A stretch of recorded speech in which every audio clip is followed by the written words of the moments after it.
Haleluya, biar kuasa darahnya, kuasa kebangkitan Yesus mengalir dalam kehidupan kita, amin. Amin. Haleluya.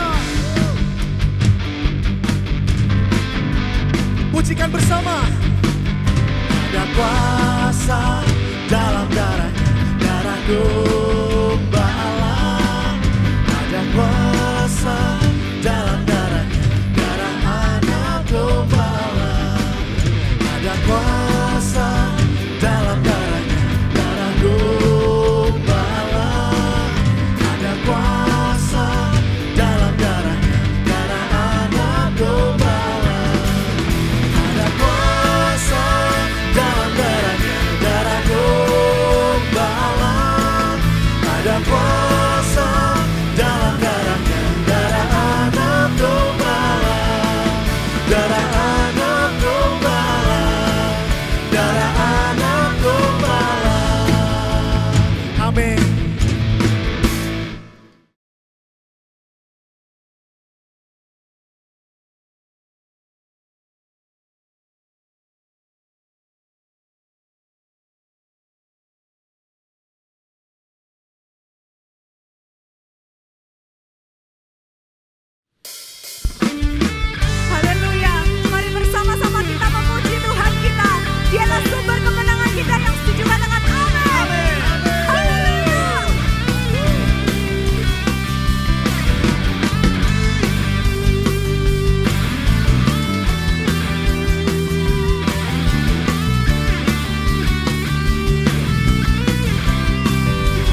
Mari bersama kita katakan, lebih dari pemenang dalam segala perkara. Bisa dikalahkan oleh kuasa darahnya. Jika Allah di pihak kita, siapa dapat melawan? Kita lebih dari pemenang, lebih dari pemenang dalam segala perkara. Bisa dikalahkan oleh kuasa darahnya. Jika Allah di pihak kita, siapa dapat melawan? Kita lebih dari pemenang. Haleluya. Dibawalah panjinya, Yesus Raja segala raja. Haleluya. Bangkitlah gerejanya, kita lebih dari pemenang. Haleluya.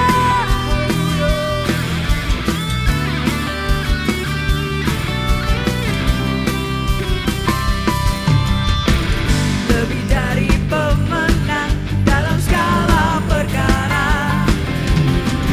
Bisa dikalahkan oleh kuasa darahnya. Jika Allah di pihak kita, siapa dapat melawan? Kita lebih dari pemenang. Oh, mari bersama katakan haleluya. Dibawalah panjinya, Yesus Raja segala raja. Haleluya. Bangkitlah gerejanya, kita lebih dari pemenang.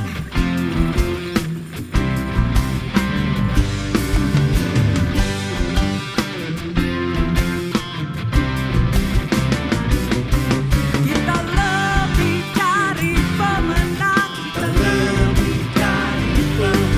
Kita lebih dari pemenang. Kita lebih dari pemenang. Kita lebih dari pemenang. Kita lebih dari pemenang. Kita lebih dari pemenang. Kita lebih dari pemenang. Kita lebih dari pemenang. Jika Allah di pihak kita, siapa dapat melawan? Kita lebih dari pemenang. Haleluya. Dibawalah panjinya, Yesus Raja segala raja. Haleluya. Haleluya. Bangkitlah gerejanya, kita lebih dari pemenang. Oh, kita lebih dari pemenang. Kita lebih dari pemenang. Amin.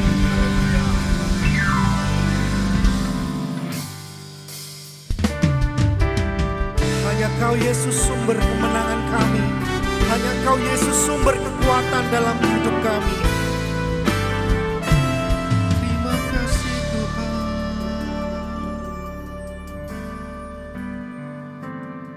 Terima kasih Yesus. Hanya Yesus sumber kuatku. Hanya Dia harapanku. Di hadirat-Mu ku diberkati, dalam limpah rahmat-Mu. Hanya Yesus pertolonganku. Hanya Kau pelindungku. Di hadirat-Mu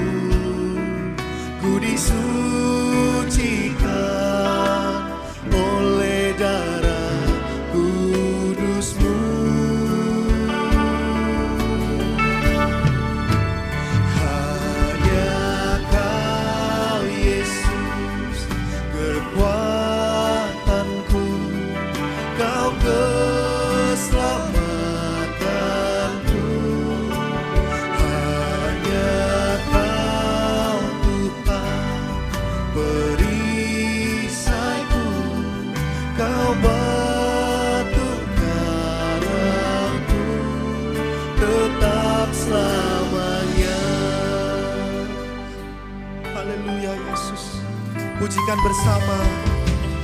Hanya Yesus sumber kuatku, hanya Dia harapanku. Di hadirat-Mu ku diberkati, jalan limpah rahmat-Mu. Hanya Yesus pertolonganku, hanya Dia pelindungku. Di hadirat-Mu, di hadirat-Mu ku disucikan oleh darah kudus-Mu. Hanya Kau Yesus kekuatanku, Kau keselamatanku. Hanya Kau Tuhan perisaiku, Kau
persoalan.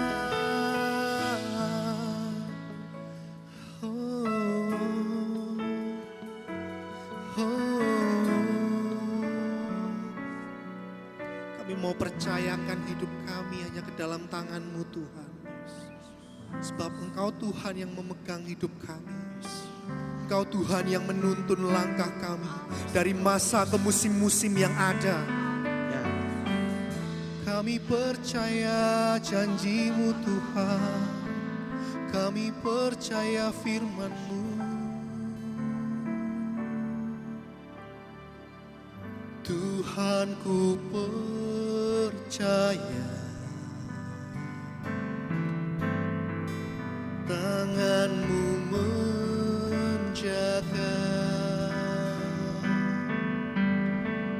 yang berharap kepadamu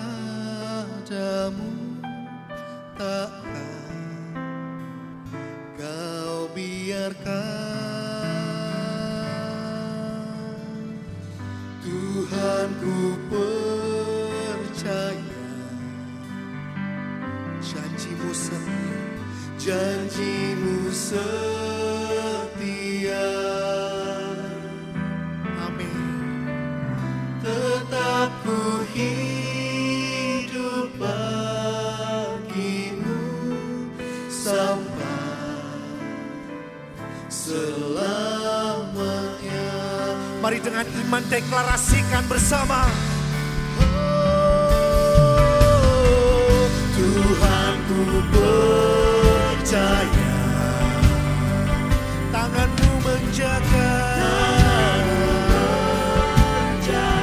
Amin. Yang berharap kepadamu takkan Kau biarkan. Tuhan, ku percaya janji-Mu Tuhan, janji-Mu setia. Amin. Tetap ku hidup bagi-Mu sampai selamanya.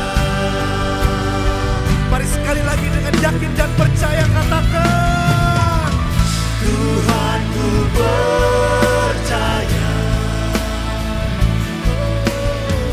tangan-Mu selalu menjaga kami Tuhan tanpa lelah. Yang berharap kepadamu takkan Kau biarkan. Tuhan, ku percaya janji-Mu ya dan amin. Janji-Mu setia. Amin. Kau Tuhan yang setia.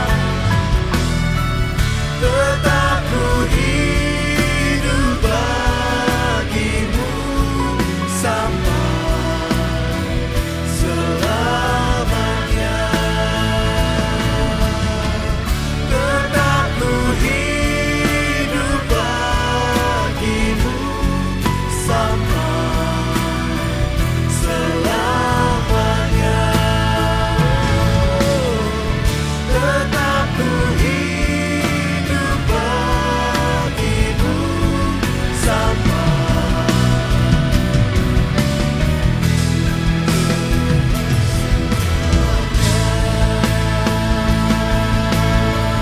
Amin. Haleluya. Haleluya.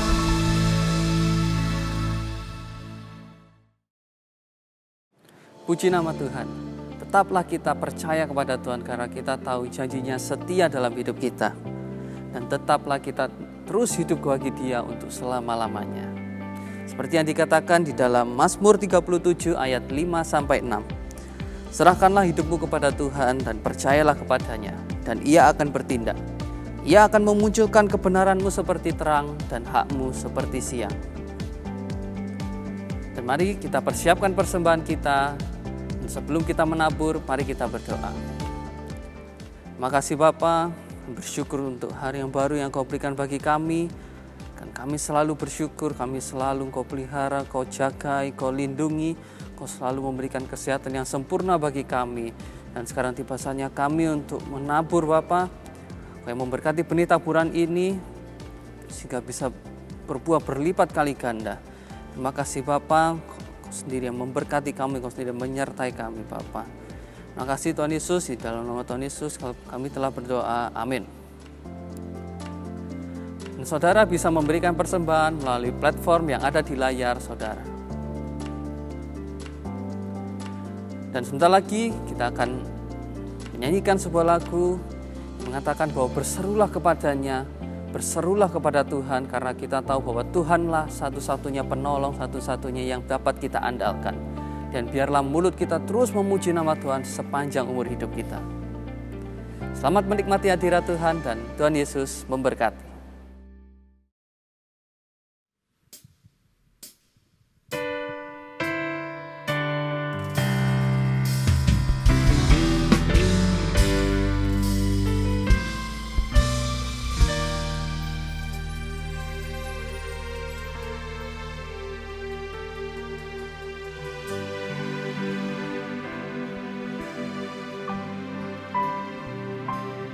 Kau Tuhan, penolong dalam hidupku. Ku percaya hanya kepadamu. Kau pegang tanganku dan tuntun langkahku. Yesus, Kau perlindunganku. Kau Tuhan, kekuatan dalam hidupku, penolongku dalam kesesakan. Kau gunung batuku dan pertahananku. Yesus, Kau kemenanganku. Yesus, padamu ku berseru, Kaulah penyelamatku. Terpujilah Kau Tuhanku. Mulutku memuji nama-Mu sepanjang umur hidupku. Terpujilah Kau Tuhanku di atas segalanya. Kaulah kuatku, Kau Tuhan, kekuatan dalam hidupku, penolongku dalam kesesakan. Kau gunung batuku dan pertahananku. Yesus, Kau kemenanganku. Yesus, padamu ku berseru, Kaulah penyelamatku. Terpujilah Kau Tuhanku. Mulutku memuji nama-Mu sepanjang umur hidupku. Terpujilah Kau Tuhanku di atas segalanya. Kaulah sumber kuatku, Kaulah kehidupanku. Kaulah kehidupanku. Kaulah pertahananku. Ku percaya padamu.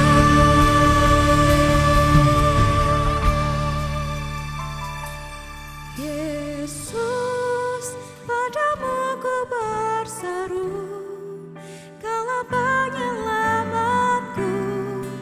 Terpujilah Kau Tuhanku. Mulutku memuji nama-Mu sepanjang umur hidupku.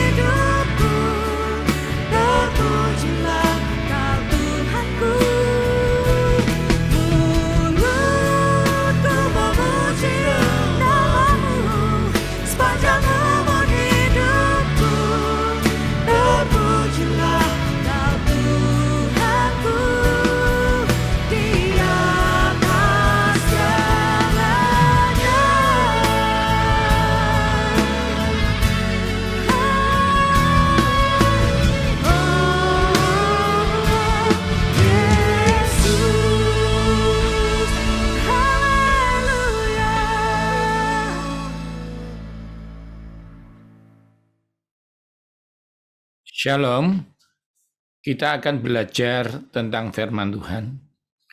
Tapi mari kita menghampiri Tuhan terlebih dahulu. Tuhan, aku bersyukur buat hari ini, buat hari yang diberkati, buat hari yang baik, karena kebaikan-Mu selalu baru setiap hari. Urapi hamba-Mu dan urapi yang mendengar, biarlah firman yang disampaikan menyenangkan Tuhan. Terima kasih Tuhan yang siap mendengar firman Tuhan. Hanya di dalam nama Tuhan Yesus katakan, amin. Sungguh menyenangkan kalau mendapat perhatian. Tidak ada yang tidak suka diperhatikan. Karena sebagai manusia, itu merupakan suatu kebutuhan.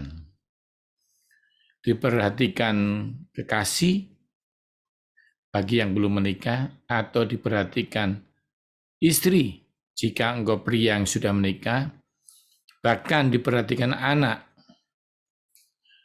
Kadang-kadang diperhatikan sahabat juga senang. Begitu pula kalau kita mendapat perhatian dari Tuhan. Karena itu judulnya hari ini, Getting God Attention. Mendapat perhatian Tuhan. Bayangkan saudara, mendapat perhatian yang punya alam semesta.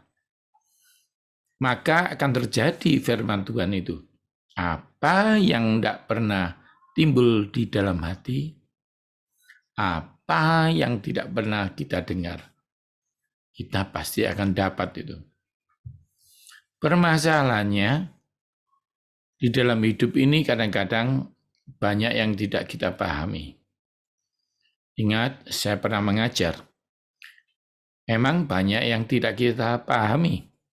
Karena kita ini bukan sekumpulan orang yang paham. Kita tidak harus mengerti. Kenapa? Karena kita memang bukan sekumpulan orang yang pandai. Tapi kita adalah sekumpulan orang yang percaya kepada Tuhan. Yang setuju, katakan amin. Jadi hidup kita ini hanya karena iman. Oke, kita akan mulai. Bagaimana kita belajar ya. Ya, beberapa orang yang biasa-biasa saja mendapat perhatian Tuhan. Kita tidak akan mengambil contoh di luar, tapi kita akan mengambil contoh di Alkitab. Tadi saya katakan sangat mudah untuk bilang doa kita tidak dijawab karena kita berdosa. Sangat mudah untuk mengklaim orang, oh mungkin ada kejahatan. Mungkin doamu tidak didengar karena kurang sungguh-sungguh. Mungkin pergumulanmu tidak benar sehingga tidak didengar Tuhan. Sangat mudah untuk mengklaim itu. Tetapi hari ini kita tidak akan belajar mengklaim orang. Kita belajar dari Alkitab. Sekali lagi bahwa banyak orang, beberapa sederhana-sederhana, tidak hebat, bukan pendoa syafaat, tetapi mendapat perhatian Tuhan. Yuk kita belajar bagaimana orang-orang ini mendapat perhatian Tuhan. Getting God attention. Kita akan banyak lihat slide ya. Siapkan catatan Anda. Getting God attention. Saya akan mulai seperti di layar Anda. Yang pertama, panggil Yesus terus-menerus. Kita belajar dari Bartimius, anak Timius. Ya. Markus 10 ayat 46, lalu tibalah Yesus dan murid-muridnya di Yeriko. Dan ketika Yesus keluar dari Yeriko, bersama-sama dengan murid-muridnya, dan orang banyak yang berbondong-bondong, ada seorang pengemis yang buta bernama Bartimius, anak Timius, duduk di pinggir jalan. Ketika didengarnya bahwa itu adalah Yesus orang Nazaret, mulailah ia berseru, "Yesus, anak Daud, kasihanilah aku." Ya. Banyak orang menegurnya supaya ia diam. Namun semakin keras ia berseru. Catat ya, semakin keras ia berseru, "Anak Daud, kasihanilah aku." Lalu Yesus berhenti dan berkata, "Panggillah dia." Mereka memanggil orang buta itu dan berkata, "Kuatkan hatimu, berdirilah, ia memanggil engkau." Lalu tanya Yesus kepadanya, "Apa yang kau kehendaki supaya aku perbuat bagimu?" Jawab orang itu, "Rabuni, supaya aku dapat melihat." Ya. Lihat peristiwanya. Seorang pengemis tiba-tiba bertemu Yesus. Tapi Anda tahu kan, Yesus itu diikuti orang banyak. Bagaimana Anda mendapatkan perhatian dari Yesus? Seperti kita sehari-hari, kita berdoa untuk anak kita kuliah. Setahun ini yang kuliah banyak. Semua berdoa untuk anaknya. Berdoa untuk apa? Ekonomi. Semua orang, beribu-ribu orang, berjuta-juta orang minta diberkati Tuhan. Jadi kalau bahasa bergurau ya, antri. Nah, ceritanya kita lihat tadi. Orang ini melakukan suatu tindakan yang harus kita contoh. Panggil Yesus terus-menerus. "Yesus, anak Daud, kasihanilah aku." Pasti nggak terdengar dong, karena orang ramai antri. Tapi semakin keras dia berseru, "Yesus anak Daud, kasihanilah aku." Sampai Yesus yang punya inisiatif. Panggillah dia. Nah, bayangkan itu saudara. Punyakah kita sikap seperti pengemis ini? Kalau Anda sudah berdoa, saya mau tanya nih, sudah berapa lama Anda berdoa? Berhari-hari? Berbulan-bulan? Atau mungkin Anda setahun? Kalau masih belum dapat getting God attention, panggil terus. Ya. Jadi kalau Anda menonton satu orang atau lebih sebelahmu, katakan, panggil terus gitu ya. Jadi ini sangat sukacita kabar buat saya dan Anda bahwa tips yang pertama adalah panggil terus-menerus. Kalau mungkin ada yang menonton YouTube ini, ingat, walaupun mungkin Anda belum menerima Yesus, ya, Anda sedang sakit, kapanpun Anda melihat video ini, panggil Yesus. Walaupun Anda belum Kristen atau belum mengenal Yesus, panggil dia. "Yesus, tolong saya, kanker saya tolong." Kalau kau kesulitan ekonomi, "Yesus, saya kesulitan ekonomi." Pasti Yesus menolong Anda. Ya, beri tepuk tangan buat Tuhan kita ya. Dia adalah Tuhan yang memperhatikan. Cuma ingat, di antara ribuan, semua orang pasti memanggil Yesus. Suara siapa yang paling keras sampai didengar oleh Yesus? Itu yang pertama ya. Nah, yang kedua, kita akan belajar dengan tokoh yang sangat menarik. Tokoh yang dikalah-kalahkan, tokoh yang tidak mempunyai fisik yang baik. Ya, kadang-kadang Untuk mendapat perhatian seseorang, kita harus mempunyai fisik yang baik. Tapi jangan putus asa. Yesus tidak melihat yang manusia lihat, tapi Tuhan melihat hati. Jadi kita akan melihat satu tokoh lagi, yang kedua. Ini, yang pertama tadi apa? Panggil Yesus terus menerus. Yang kedua, pamer hati, jangan pamer rupa. Ya, kita belajar dengan siapa? Sakeus, kepala pemungut cukai.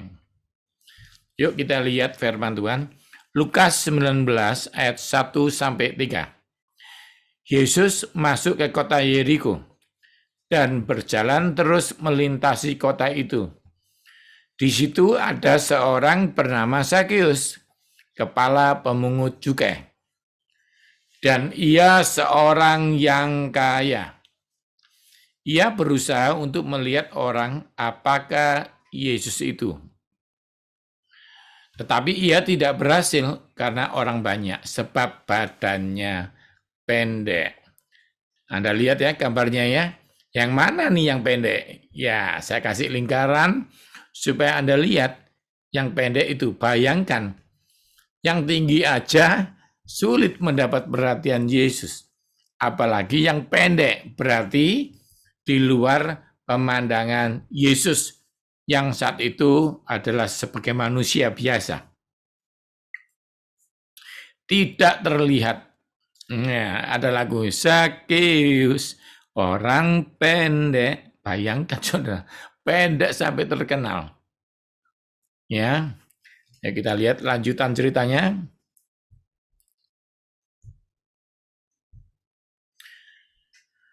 Ketika Yesus sampai ke tempat itu,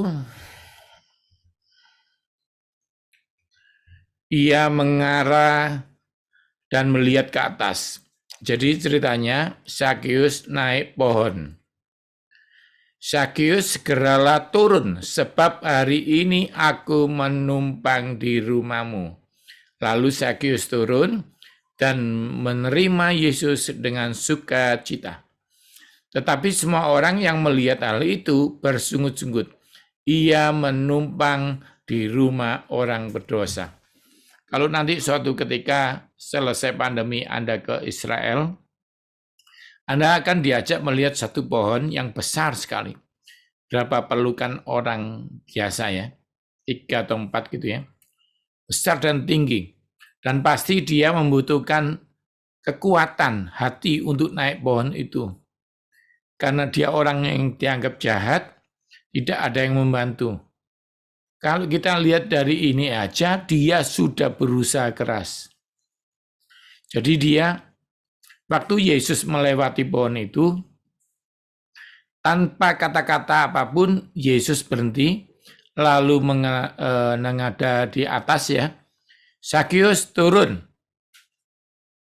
karena aku akan ke rumahmu. Ini kalau Anda cerita biasa, Anda dengar dengan biasa, ya biasa. Tetapi Yesus tidak pernah ke rumahnya orang dengan sengaja. Dia hanya pernah ke rumahnya ibu mertuanya, Petrus, untuk menyembuhkan Petrus.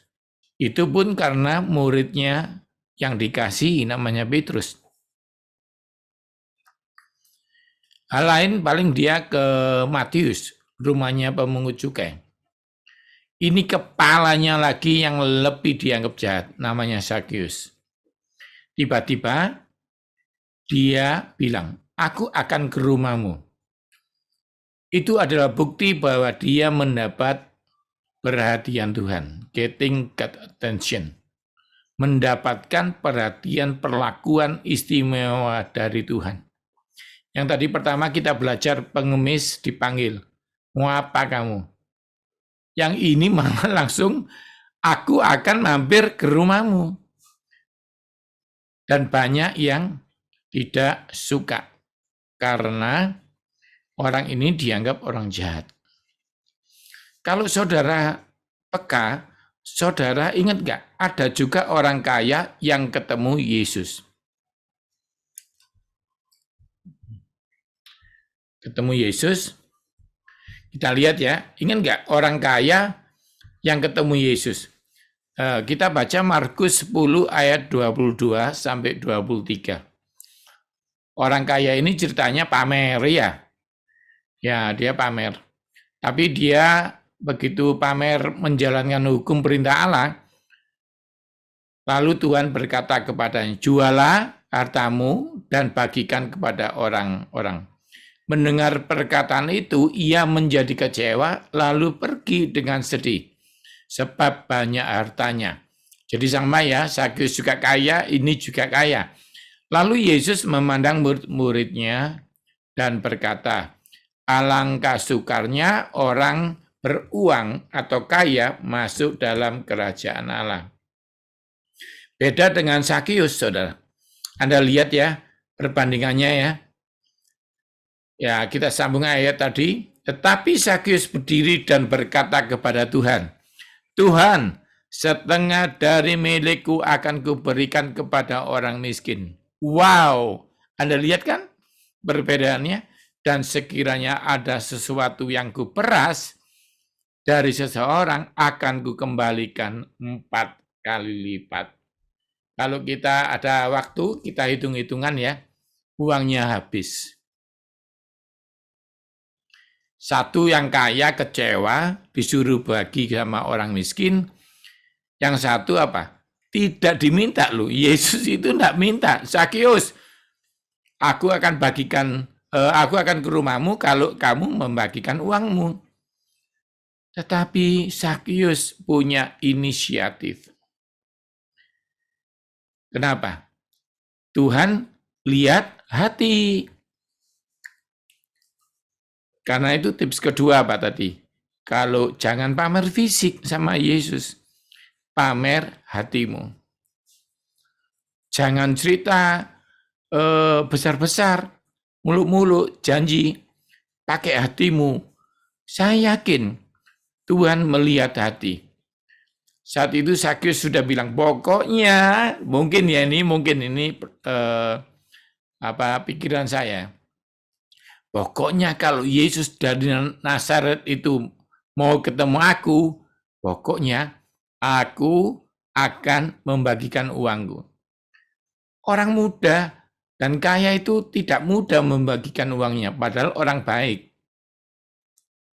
Jadi Sakeus sangat ceplos-ceplos, itu bukan ceplos-ceplos, itu sudah ada di hatinya.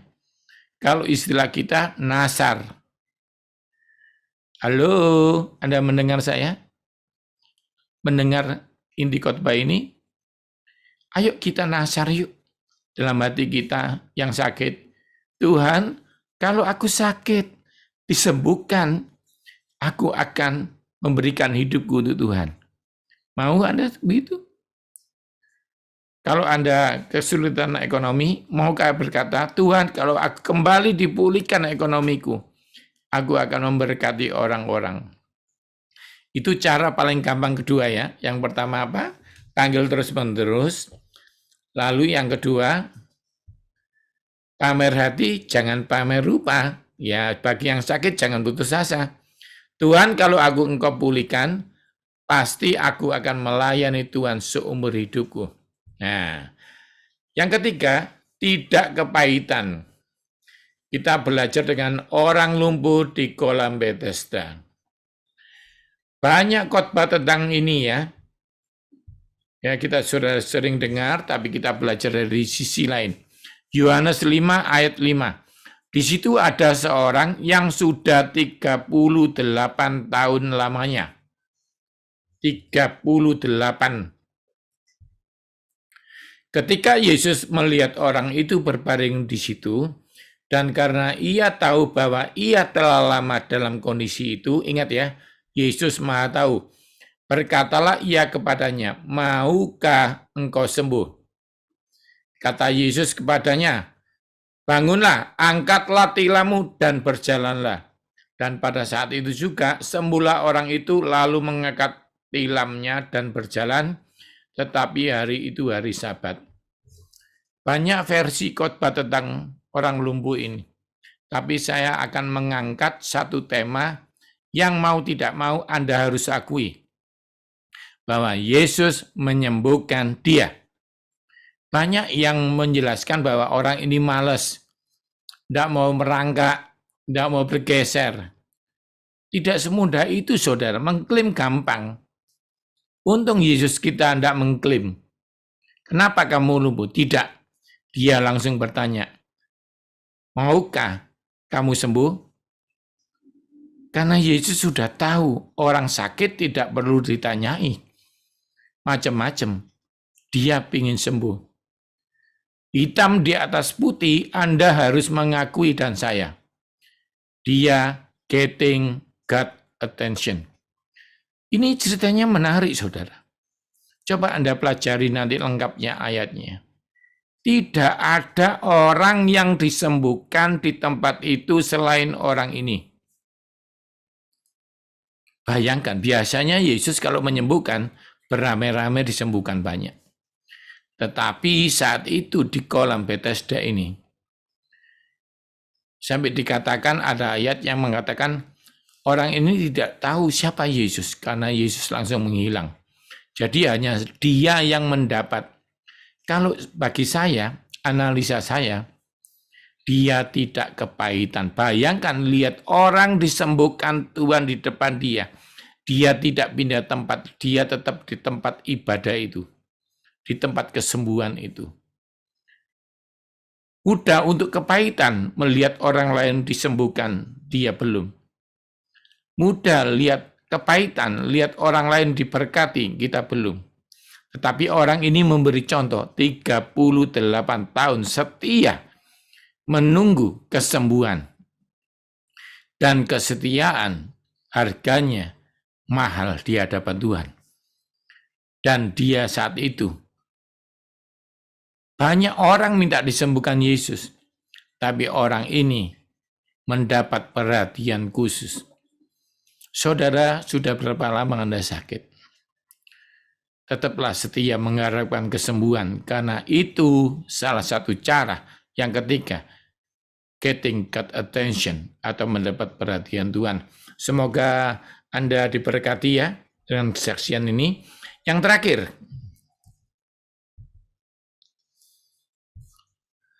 yang pertama, panggil Yesus terus-menerus seperti pengemis itu.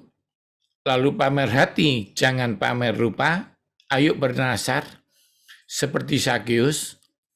Lalu tidak kepahitan seperti orang lumpuh di Bethesda, sabar menunggu. Percaya Yesus dalam kondisi khusus. Ini yang keempat. Ini yang agak sulit, tapi ayo kita belajar. Mudah untuk bersyukur saat Anda diberkati. Karena lihat Tuhan bekerja dalam hidupmu. Gampang untuk senang ketika Anda disembuhkan. Tapi sangat sulit untuk bersyukur di saat kondisi tidak memihak Anda. Di saat sakitmu tambah parah. Di saat ekonomimu gonjang.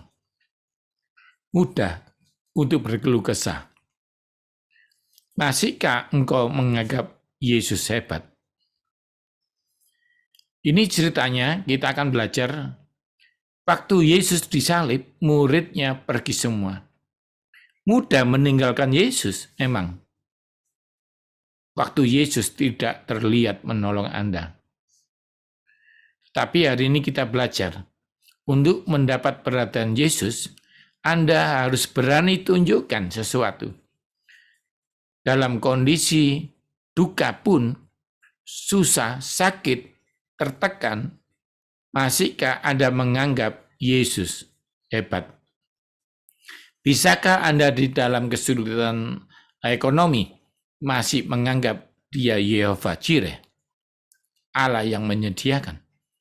Masihkah Anda bisa di tengah sakitmu yang belum tampak tanda-tanda sembuh, Anda berkata, Yesus, Engkaulah Yehova Rafa. Masihkah engkau berkata, Yesus, kepala rumah tanggaku saat keluargamu berantakan? Saudara, sangat sulit. Daud berkata, jiwaku, tenanglah, Tuhanlah gembalamu. Oke, kita akan melihat ya, ini yang terakhir tapi yang paling saya suka. Penjahat di kayu salib. Nah ini. Lukas 23 mengatakan ayat 42. Lalu ia berkata, Yesus, ingatlah akan aku apabila engkau datang sebagai raja. Kata Yesus kepadanya, Aku berkata kepadamu, sesungguhnya hari ini juga engkau akan ada bersama dengan aku. Dia mendapatkan perhatian dari Tuhan. Bayangkan penjahat ini ya. Saya berguru ya. Saya sering berguru sama teman-teman. Dia nggak sempat doa malam. Dia nggak sempat menyembah. Bahkan dia dikatakan tidak sempat memberi untuk Tuhan. Tapi Tuhan menjamin dia. Tuhan memberikan perhatian kepada dia. Hari ini kamu bersamaku di Firdaus. Bayangkan saudara. Mengapa? Nanti Anda baca ceritanya. Ketika temannya mengomel, dia tidak mengomel. Ingat tadi di awal sebelum kita buka ayatnya, sangat mudah untuk bersyukur, Yesus hebat di saat engkau ditolong. Tapi ini kondisi Yesus disalib. Kondisi Yesus tampak tidak berdaya. Masih menganggap Yesus, ingat ya sama aku ya, masih menghargai Tuhan di saat Anda tidak tampak baik. Ayo, hari ini kita yang sakit berkata, Yesus, engkau baik. Engkau tetap akan menyembuhkan aku, karena bilurmu sudah menyembuhkan aku. Yang ekonominya enggak baik berkata, yuk, Tuhan engkaulah Yehova Jireh. Engkau akan memulihkan ekonomiku. Ayo dong, tepuk tangan buat Tuhan. Ada yang susah pernikahannya, berkata, Tuhan yang memulihkan keluargaku. Ada yang anaknya hilang, dalam arti nakal, masihkah berkata, Tuhan yang mengembalikan anakku. Keturunanku akan jadi kepala, tidak jadi ekor. Sekali lagi, mudah untuk berkata-kata Yesus baik. Bahwa dalam kondisi yang baik. Tapi penjahat ini menunjukkan dalam kondisi yang sukar, dia masih berkata-kata, Yesus, engkau baik. Semoga keempat ini sangat memberkati saudara. Ya, ingat, yang pertama apa? Panggil Yesus terus-menerus. Yesus, tolong saya terus sampai ditolong. Lalu pamer hati, jangan pamer rupa, mari menunjukkan hati kita kepada Tuhan. Yang ketiga, kita tidak kepahitan. Yang keempat, percaya Yesus dalam segala kondisi. Yuk kita berdoa. Tuhan, terima kasih untuk firman-Mu. Kami percaya, kami harus memanggil Engkau terus-menerus. Yesus, tolong kami. Kami pun harus berjanji, menunjukkan hati yang baik. Dan kami tidak boleh kepahitan, harus sabar menunggu. Dan kami harus berkata dalam segala kondisi kami, Tuhan Yesus baik. Terima kasih Tuhan, aku berdoa yang sakit disembuhkan, yang susah ekonomi dipulihkan, bahkan yang masih ada yang kena COVID disembuhkan Tuhan. Biarlah mereka tahu bahwa Yesus masih Tuhan yang memperhatikan. Dalam nama Yesus yang percaya katakan amin. Oke, itu firman Tuhan. Semoga memberkati saudara. Dan di dalam nama Tuhan Yesus Kristus, Tuhan memberkati engkau dan melindungi engkau. Tuhan menyinarkan wajahnya kepadamu dan memberikan padamu kasih karunia. Tuhan menghadapkan wajahnya kepadamu dan memberikan kepadamu damai sejahtera. tinggalkan ibadah online pada hari ini dengan penuh pengucapan syukur. Kau akan mengalami berkat dari Tuhan, mujizat akan terjadi, pemulihan akan terjadi. Dalam nama Yesus Kristus, mari semua yang percaya, sekali lagi sama-sama katakan, amin. Selamat hari Minggu, Tuhan Yesus memberkati. Shalom Jemaat Gereja Allah Baik Mojokerto. Terima kasih sudah beribadah secara online bersama-sama dengan kami. Dan puji nama Tuhan, minggu ini adalah ibadah online yang terakhir bagi kita. Karena pada minggu depan, 7 November 2021, kita dapat bertemu dan melaksanakan ibadah secara langsung atau secara tatap muka. Akan ada 2 ibadah yang diadakan di setiap minggunya, yaitu ibadah pertama yang akan diadakan pada pukul 7 pagi dan ibadah kedua yang akan diadakan pada pukul 9.30 pagi. Untuk bisa mengikuti ibadah, saudara wajib untuk memiliki tiket pendaftaran yang dapat saudara miliki dengan cara mendaftar di link yang ada di bawah ini. Dan link pendaftaran ini akan dibuka pada setiap hari Jumat. Untuk informasi lebih lanjut, saudara dapat menghubungi nomor call center Gereja Allah Baik Mojokerto. Terima kasih, sampai jumpa minggu depan.